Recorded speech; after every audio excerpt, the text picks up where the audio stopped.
on that 15-hour car ride I had to do, because at the time I was still thinking in my head, I was still attending Michigan at the time period.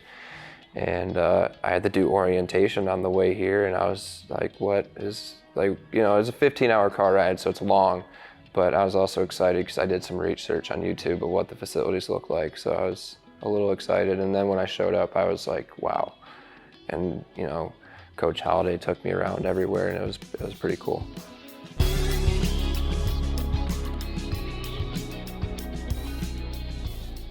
How do you think your freshman season's going? It's been good so far. I love it here. Guys have been great. Coaches have been amazing. And then the atmosphere of just, the whole Cowboy Nation, so to say, is pretty surreal. When we have a packed house and the stadium's filled up, it's something that I haven't experienced before, so it's been pretty cool. Where do you think you're making the biggest impact on the team?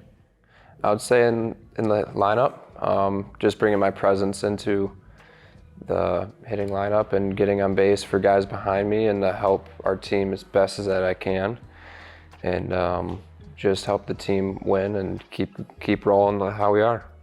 A couple weeks ago, you got to go back, play in your home state of Michigan. What was that experience like for you? It was pretty cool. I think it was just cool to be able to play in front of all my friends and family that I haven't been able to see for a while, and that they may have not been able to see me play for a while just because of, I've been down here, or they weren't able to see me when I was back in high school. So I think it was pretty cool to be able to see all of them. It was definitely weird being on that field again, but on the opposite side, so to say. Because, growing up, I was a fan, for my whole life. And then I flipped in and came here, and I absolutely love it here, and I'm glad that I'm here. But yeah, it was pretty cool to be able to go back home and play. You thought you were going to Michigan for a really long time. How old were you when you initially committed to Michigan? I was 14, I think, when I had initially committed. As I was saying, I grew up my whole life, being a Michigan fan, and that was my whole lifestyle was, hate Ohio State and Michigan State, and just the whole bleed blue kind of thing. And then, after, coaching change, I reached out to Jackson and Matt Holliday and came out here and absolutely loved it. We're going to get to Jackson and Matt Holliday in a second. But when did you first find out that your coach at Michigan, who you committed to play for, was going to Clemson? I think I found out when everybody else did. I found out when it hit the news. What was your reaction? Shocked, so to say. Shocked and just, in a state that I was kind of confused of what to do and what was going on. I didn't know what news media to listen to, because I didn't know if it was all true. And then when it got confirmed that it was true, it was just like, all right, we're gonna figure out the steps of what to do. And thankfully I was, my family and I were able to go through that process, and nothing against the coaches leaving. They made the right decision for their family's sake and for their best interest. But I think it was just a little bit of shock and just kind of figuring out what was best for me after that. Why didn't you decide to follow him and go to Clemson? I think that this was just a better spot and fit for me.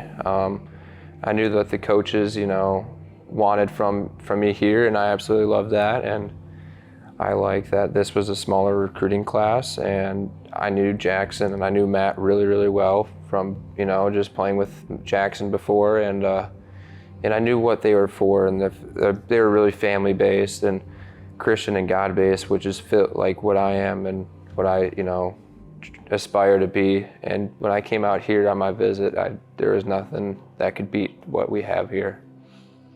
You've mentioned Matt and Jackson Holliday several times. You play with him, but you're from Michigan. Yep. Jackson's from here. How did you first meet Jackson Holliday? I think the first time I met him was at the area code underclass games in 2020.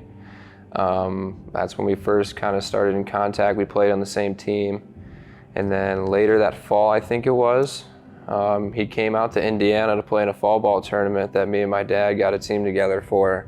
And after that, we were just always in contact. And then the summer after, of course, the whole summer circuit with East Coast Pro, PDP, all the perfect game stuff, and all the All-American games, we were all at together. And we always hung out, or, would get out to dinner with each other and just hang out. So our friendship grew over the years, and, now he's succeeding in the minor leagues and killing it like, he always has. Why did you feel the need to call? Why was that the person that you chose to call through all of this? Just because I saw the development that Jackson had from, he was, I don't like the whole projection stuff, but he was projected late first, second round, and then over the years, working with Matt and just he overcame everything and then built up to being the number 1 overall pick.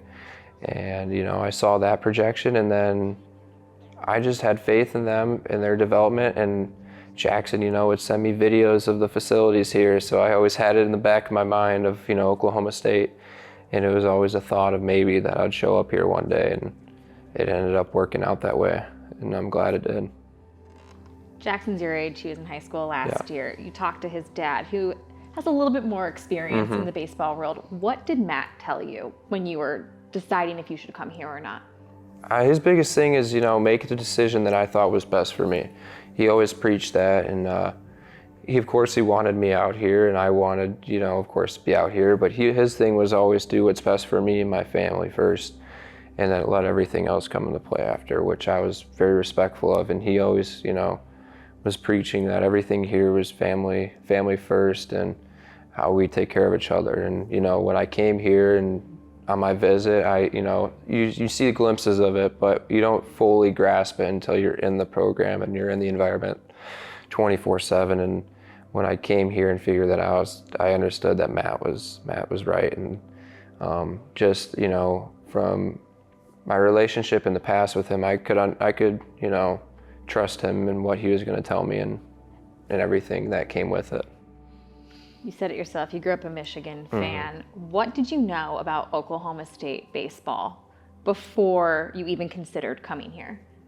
Not much at all. Honestly, I knew a little bit here and there, but really nothing at all. The only time I knew of it was because of Jackson and Matt. And even then, I didn't pay much close attention to it until the summer of 2021. And then, of course, their season last year when they blew up, they're top 5. And then, they were killing it. And, I see guys like Griffin, and then Rock, of course, went off last year, and Nolan. And you see all these guys, and you're like, oh, this is a big-time program. And then, I came on my visit, and I was able to be with Nolan. I'm like, oh, all right, so this is the difference maker that is here. So it was a bit different. What was your first impression of Stillwater? Definitely different than what Ann Arbor was, for sure. I was used to college towns more back home being a little bit more urban. Ann Arbor was really urban, and then I came to Stillwater, and my hometown's country, and then ours is more farmland country, I'd say. And then I came out here, and this was just straight fields and cows, and I love it, but it was a bit different than what I was used to. But I loved it. I loved how it's more small town-ish, kind of, I'd say. It's not a big city or anything.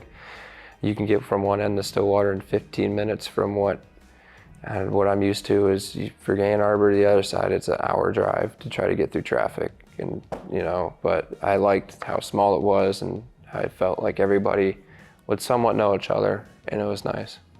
You said you started sort of paying attention in 2021.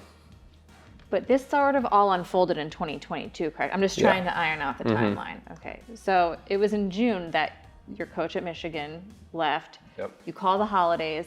How soon after those conversations with Jackson and Matt were you on a plane on an official visit down here to Stillwater? So with how I was committed to Michigan, I never signed my NLI, so I could immediately, when I found out that the coaches left, if I wanted to, I could have been on a plane right away. So I found out, and 2 weeks later, was when I reached out to Jackson and Matt, and then it was within a 48-hour window I was down here. I called, Matt gave me Josh's number that night. We set up my official visit day, which would be 2 days later. The next day we were in a car to drive down here because the turnaround plane tickets were too expensive. And so within a day and a half, I was in Stillwater after a drive. You drove here for your official visit? Yeah. How long of a drive was that? 15 hours. Yeah, it was long. Were you ever in your mind like, what am I doing? A little bit, because I had on that 15-hour car ride I had to do, because at the time I was still thinking in my head, I was still attending Michigan at the time period. And I had to do orientation on the way here, and I was like, what is, like, you know, it's a 15-hour car ride, so it's long. But I was also excited because I did some research on YouTube of what the facilities look like. So I was a little excited. And then when I showed up, I was like, wow. And, you know, Coach Holliday took me around everywhere, and it was pretty cool. What did Coach Holliday say to you when he realized he might be able to get you to come and play here?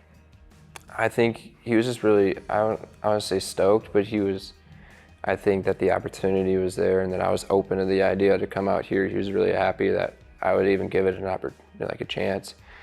And then after the 2 or 3 days that I was down here, I really was sold on it and sold on the idea. And my parents knew it within the first 10 minutes that I was here, that I was probably going to end up here, and I'm thankful that I did.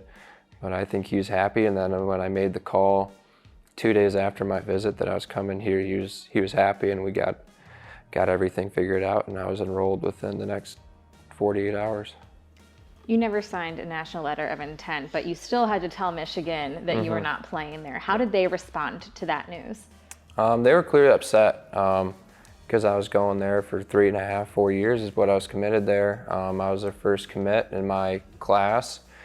And then, you know, when I had to make the call to the athletic department and say that I wasn't attending anymore, they were hurt, but they understood with how everything went down, and that there were no coaches at the time yet, so I couldn't meet anybody, couldn't talk to any coach, so they understood, but they were a little upset that I was leaving, but I think they deep down understood that this was the best thing for me.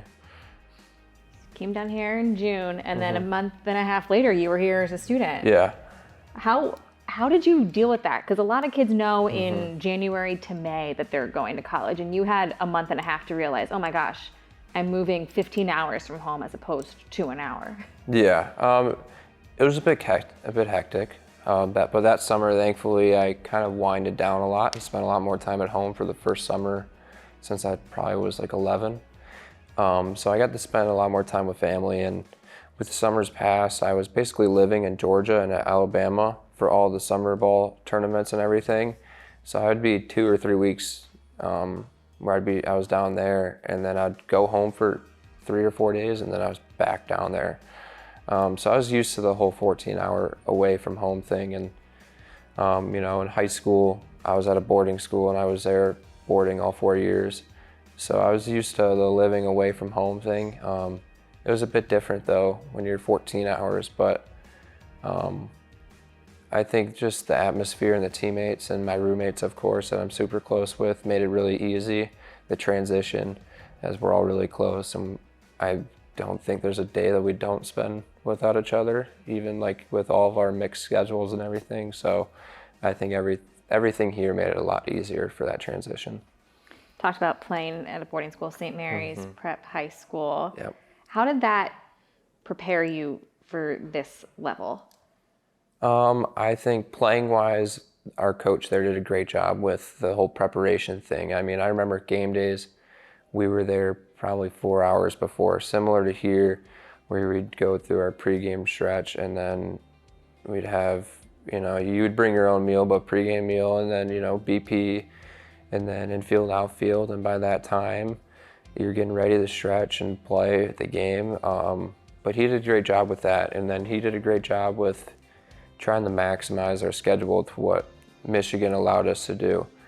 And with our league, thankfully we were in a really competitive league that prepared us, all of our guys, to play well at the next level. And all the guys that were on that team that are in college or pro ball right now are all playing really, really well, and they're succeeding. So I think our program there and our coach did a really good job of preparing us for the next level. You said it was a competitive league. Yep. However, your team was a 3-time state champion. Yeah. What does that mean to you? What was that experience like? I think it was pretty special, especially our freshman year one was pretty surreal We started off on a kind of a slow stretch, and then we ended up figuring it out, and we went on a, I don't know what it was, 20 or so game win streak, and ended up winning it all. And then COVID happened, of course, which sucks, because I think we could have gotten that four in a row. But then 2021 happens, and we make that big run. And the guys that were there made it special. Our work ethic and the atmosphere that we created with each other made it fun. And we all trusted in each other, and just, it made it, I don't want to say easier, but allowed us to play more free, and it allowed us to play like ourselves, and helped us create the success that we did. What's your favorite memory from your baseball career? Probably playing for USA when I was 15, and then winning gold down in Mexico. I think that's probably the top one. Why? I think it's just because, you don't realize how much we have here and how blessed we are until you go somewhere else. And when we were playing in Mexico, and when you're wearing USA on your jersey, and you have kids from Mexico that are asking for your signature instead of, it sounds bad, but like Team Mexico, because they look up to what we have. And it was pretty special to see that. And then, of course, being able to win gold and represent your country was something that it's hard to really put into words. But just, being able to do that and playing in front of, crowds there, and, beating those crowds was pretty cool. Who are some of the players that you've looked up to throughout your time in the game? I always loved, like Christian Yelich, like current players, Christian Yelich, Mike Trout. I like how they do their things. It's all like, I don't want to say under the radar, but it is. Like, you don't see a lot of stuff out about Mike Trout, and he's the best player in baseball. When you see stuff on him, it's his performance, and that's kind of what I like. You don't need to be the big hoorah of the game to really get the success that you're looking for. And then I've also really looked, I love Ken Griffey, his swing, and then of course just how he played, because he was going hard the whole time. He didn't care if he ran into a wall or anything. He was just playing as hard as he could, all the time, and that just carried on. And then you see guys like Miguel Cabrera, of course, who I grew up watching in Detroit, and just his looseness that he plays with. He's still very serious. He doesn't do anything extra, but it's just his looseness and free that helps him, be who he is. And of course, he's probably the best right-handed hitter to ever walk the planet, him or Pujols. So those guys were pretty cool to grow up watching. Is there any player that you think your game is comparable to? I would say probably lefty. I'd say maybe Yelich, from just both similar swings, I'd say, in a way. Both outfielders too, both lefties, can hit for power to all fields. Just kind of mellow play style. But yeah, I'd say pretty close to him, or I don't know who else, honestly.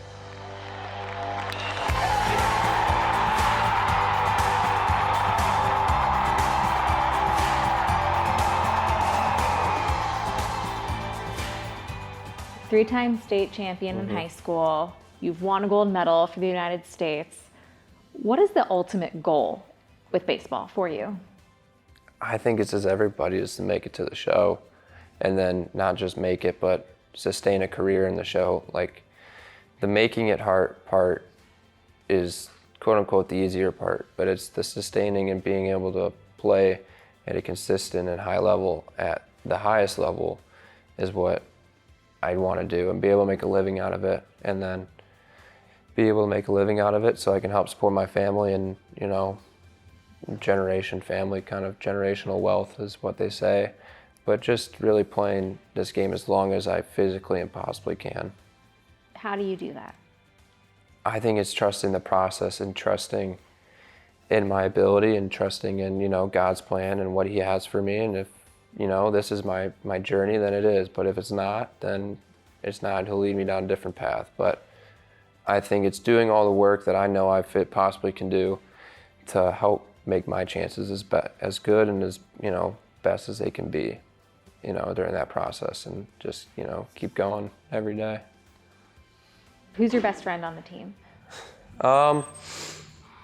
I would say I'm probably closest to Derek Smith just because we're roommates. I'm also really close with, I've grown closer with Nolan. He's just become more of a leader status for me, and following his, what he does and how he works and how he goes about his business is pretty cool to see.